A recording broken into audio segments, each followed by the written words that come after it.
धन्यवाद सर। और अगला प्रश्न मेरा माननीय प्रधानमंत्री से जुड़ा हुआ है। और जैसा कि आपने बिल्कुल सही बताया कि जो माननीय प्रधानमंत्री जी हैं वो हम सभी की प्रेरणा स्रोत हैं। और आपने भी प्रारंभिक उद्बोधन में भी बताया था कि एक बार जब वो मुख्यमंत्री थे तो आप उनसे शायद मिले थे। तो जी। शायद हमने भी न्यूज़ में कहीं सुना था कि आप एक बार मिले, फिर आपके बीच क्या कुछ बातें हुई, क्या बातें हुई शायद हम आपसे जान पाएँगे।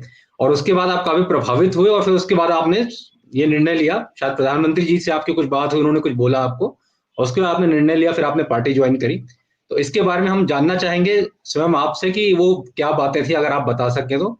साथ ही साथ इसके अलावा बिल्कुल। भी आप माननीय प्रधानमंत्री से कई बार मिले होंगे, तो कुछ अपने ऐसे पर्सनल एक्सपीरियंस भी अगर आप साझा करना चाहें जो शायद मीडिया में या लोगों को उतना पता नहीं है, और ऐसी क्या विशेष बातें हैं या ऐसी क्या लर्निंग्स है जो आपने माननीय प्रधानमंत्री जी से ली है और उसको अपने जीवन में अपनाया है?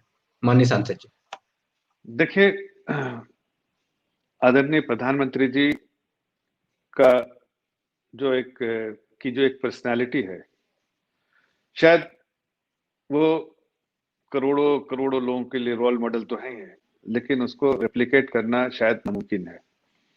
इसलिए कि मैंने कई बार सोचा और कई बार इस बात के बारे में सोचता हूँ और बार-बार ध्यान में रखता हूँ। जो उन सबसे इम्पोर्टेंट चीज़ जो है उनके साथ, वो है जो स्ट्राइक करती है मेरे दिमाग में। First thing which actually struck in my mind that his undivided attention and his calming influence on people। जब वो जिस तरह से वो इतना शांत रहते हैं, मतलब I can say that he is an epitome of calmness.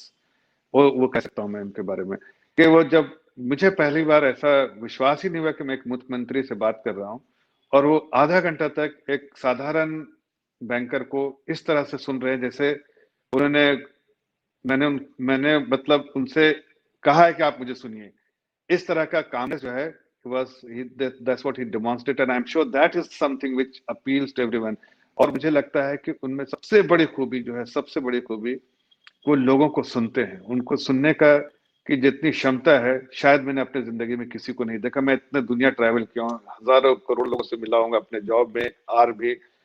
ऐसा कामनेस जो है वो देखा नहीं कि जब वो बात कर रहे हैं तो वो सुनते रहते हैं, आपको बीच में इंटरप्ट नहीं करते हैं। That is his biggest and quality and that is probably his biggest strength as well.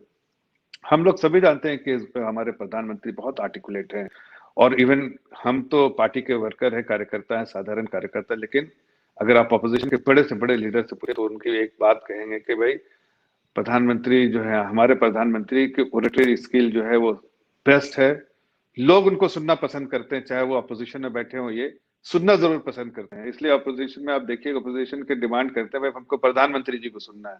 इसलिए नहीं कि प्रधानमंत्री जी जो बात कहेंगे, बल्कि इसलिए कि उनको मजा आता है प्रधानमंत्री जी को सुनने में। वाकई जब बोलते हैं तो आपने देखिए पिन ड्रॉप साइलेंस। और उसके लिए उनको उनके साथ एक और खास बात है कि वो जो है वो लोगों के जब उनसे कोई इंटरेक्ट करता है तो वो अपने बारे में नहीं सोचते हैं कि मैं मुख्यमंत्री हूँ, प्रधानमंत्री हूँ, मैं बड़ा आदमी हूँ। वो लोगों जो एक आम आदमी की जिंदगी में क्या गुजरा है, उस स्टोरी को सुनने में बहुत रुचि रखते हैं। शायद वो रुचि जो है उनको जो है जिंदगी में बहुत तरह का एक्सपीरियंस जो है वो कर पाते हैं और शायद वो उसका इस्तेमाल भी करते हैं। जब लोगों से सुनते हैं तो वो एक अपने आप का एक आदमी का एक्सपीरियंस नहीं, मतलब हजारों करोड़ों लोगों का एक्सपीरियंस उनके दिमाग में रहता है। और उनकी मेमोरी जो है वो इतनी शार्प है कि जो अगर आपने 30 साल पहले भी क्या उनसे बात की थी, वो आज उनको फौरन याद आ जाती है। तो मैं जब पहली बार मिला तो मैं बहुत इम्प्रेस हुआ उनकी इस बातों से कि वो अनडिवाइडेड अटेंशन, कामनेस ऑफ, मतलब मैं ऐसा इस तरह का इतने बड़े आदमी को देखा नहीं था जिस तरह का काम ने बीच में इंटरप्ट नहीं किया, बोलने दिया, मौका दिया। और उसके बाद उन्होंने जब बोला तो कई स्टोरी, जो मैं कह रहा हूँ कि उन्होंने पुरानी लोगों की जो स्टोरी थी उसको रिलेट करके बहुत अच्छी अच्छी बातें की। आदमी का मन हो जाए। फिर उन्होंने कहा कि जफर भाई क्या आप टिकट के लिए आए हो? तो किसी भी एक आम आदमी के लिए मैं शायद उस मन से भी नहीं गया था, लेकिन मैंने कहा मैंने अभी आपसे बात नहीं की टिकट के लिए, लेकिन मैं चाहता जरूर हूँ कि मुझे नेशन बिल्डिंग में काम मिले। मैं ये रुचि तो जरूर है मेरी। तो देश के निर्माण में अगर कहीं मेरा रोल हो सके, ये मेरा प्रोफाइल है, अगर मैं कर पाऊँ तो ये मेरी रुचि है। मैं तो उन्होंने कहा कि खाने पीने के पैसे हैं तुम्हारे पास? हमने कहा सर खाने पीने की कोई चिंता नहीं, खाने पीने के पैसे, और मैं एक प्रोफेशनल हूँ। जरूरत पड़ने पर भी मेरी इतनी क्रेडिबिलिटी है कि मैं कभी भी पैसा बना सकता हूँ और कभी भी उसमें मुझे और हक हलाल से कमा सकता हूँ, मतलब without doing any unfair practice. तो उन्होंने कहा कि और उसके अलावा भी मैं इतना पैसा है कि मैं जिंदगी आराम से बसर करूंगा, मेरी जाती जिंदगी बहुत साधारण है, तो मैं मुझे कोई तकलीफ नहीं, किसी तरह की तकलीफ दिखती नहीं। तो बोला फिर क्यों सोच रहे इतना, अभी ज्वाइन करो, फिर आज का आज अभी ज्वाइन करो, अभी मैं अनाउंसमेंट करता हूँ तुम्हारे। तो हमने कहा सर चूंकि मैं बैंक में एम्प्लॉय हूँ, मैं मैनेजिंग डायरेक्टर हूँ और मेरे कंधे पे बड़ी रिस्पॉन्सिबिलिटी आती है कि किसी भी पॉलिटिकल पार्टी से एसोसिएशन नहीं होना चाहिए, तो मुझे रिजाइन करके ही ज्वाइन करना पड़ेगा। तो इनका क्या सोच रहे, फिर आप रिजाइन करो। तो मैं वहां से उनके घर से निकला गांधीनगर से, और फिर सीधे जाके मैंने रिजाइन किया।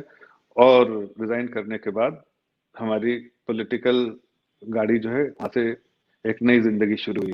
लेकिन मैं इतना कह सकता हूँ कि प्रधानमंत्री जी की जो है कि पहले इसके जो एक मंत्र है स्किल रीस्किल अप स्किल, वो साफ दिखता है कि वो हर हर आदमी से कुछ ना कुछ ज्ञान लेते हैं, वो उनको सुनते हैं, उनके एक्सपीरियंस को इम्बाइब करते हैं अपने में, अपनी जिंदगी से जोड़ते हैं, और फिर उसको जो है वो कहीं ना कहीं उसको अच्छे से फिर दूसरे लोगों के पास जब पेश करते हैं तो एक एक पैकेज की तरह पेश होता है और बहुत इम्प्रेसिव होता है।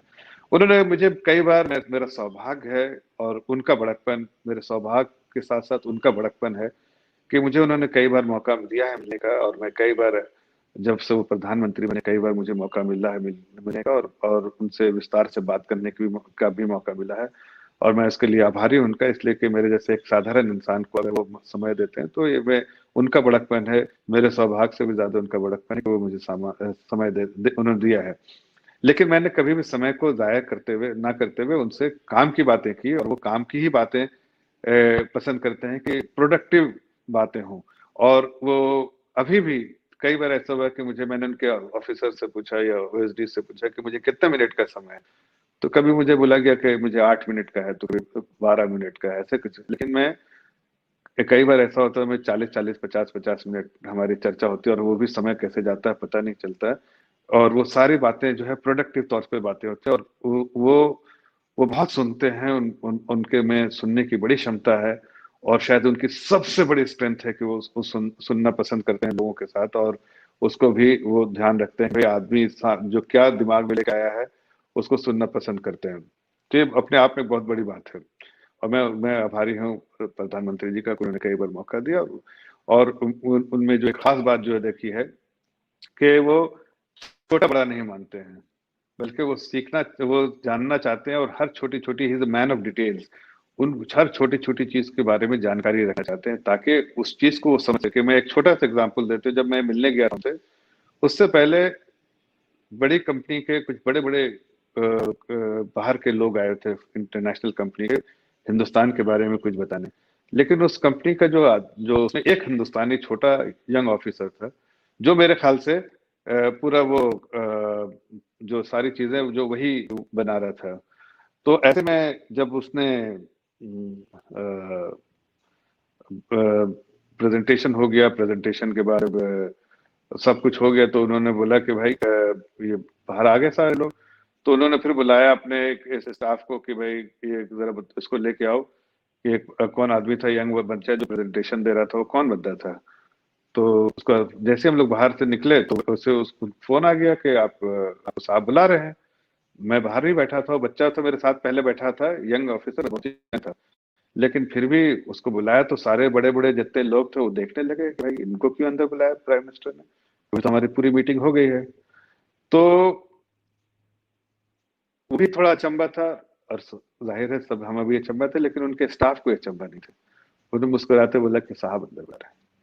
तब साहब वो अंदर गए तो मैं देख सकता था कि बाहर उस वक्त जेटली बाहर बैठे थे, और ऐसे बड़े बड़े लोग बैठे थे बाहर, और हम भी किनारे एक कोने में खड़े थे अपनी हैसियत को देख के। तो लेकिन वो जो चिंतित कौन दिख रहे थे, वो सारे बड़े ऑफिसर्स उस कंपनी के। 40-45 मिनट का हो गया समय, और वो यंग ऑफिसर जो है वो अंदर ही रहा। तो जब बाहर आया तो लोगों ने सबसे पहले उसके सीनियर आदमी तो पूछा भाई अंदर what were you doing inside. तो उन्होंने कहा कि आदरणीय प्रधानमंत्री जी ने छोटे छोटे डिटेल्स उन्होंने नोट किए थे कुछ दिमाग में, हाथ लिखा नहीं था उनके, पेपर टेबल पे कोई पेपर नहीं रहता, छोटे छोटे चीज जो नोट किए थे दिमाग में, वो चूंकि उनको सुनने की आदत है, मैं उससे कह रहा हूँ सुनने की आदत है, तो उन्होंने उस चीज को दोहराने के बजाय वो सब दिमाग में रखा, और जब वो बच्चे को बुला के पूछा इसके बारे में ये बता दो, ये बता दो, बता, जो भी उसने बताया होगा अंदर में जो बात है वो उतना डिटेल नहीं मुझे मालूम है, लेकिन वो सारी चीजें क्लैरिटी के उनके दिमाग में आ गए। तो ये बड़कपन होता है कि उन्होंने ये नहीं सोचा कि भाई एक छोटा ऑफिसर है, उस वो ज्ञान का भंडारी है इस पूरे टीम में, उसी को सबसे ज्यादा ज्ञान था, उनको समझ में आ गया, और वो अपना हिंदुस्तानी भी है, तो उसको बुला के उन्होंने पूछा। ये अपने आप मुझे इससे इतना बड़ा लेसन मिला, और मैं इतना प्रभावित हुआ प्रधानमंत्री जी के इस अप्रोच से कि उनके नजर में ना कोई छोटा है ना बड़ा है, बल्कि उनकी नजर में जो जिसके पास ज्ञान है, जो कंट्रीब्यूट कर पा सकता है, उसी को प्राथमिकता दी, और उसको उसको ये नहीं सोचा कि उसकी उस ऑर्गेनाइजेशन में क्या स्टैंडिंग है, या एक आम आदमी की प्रधानमंत्री के सामने क्या स्टैंडिंग हो सकती है, बहुत मामूली स्टैंडिंग है, लेकिन फिर भी उसका ध्यान रखते हुए उसको एक साइड पे करके उसको बुलाया। ये बहुत प्रभावित करने वाली बात है। ये सब एक्सपीरियंस जो है आदमी के लिए लाइफ लॉन्ग एक्सपीरियंस है, और अगर आदमी चाहे तो एक एक्सपीरियंस के साथ अपने आप को मोल्ड करके एक अच्छा इंसान बन सकता है, ये मैं अपने आप में कह सकता हूँ। मैं आपका पुनः धन्यवाद देता हूँ माननीय सांसद जी।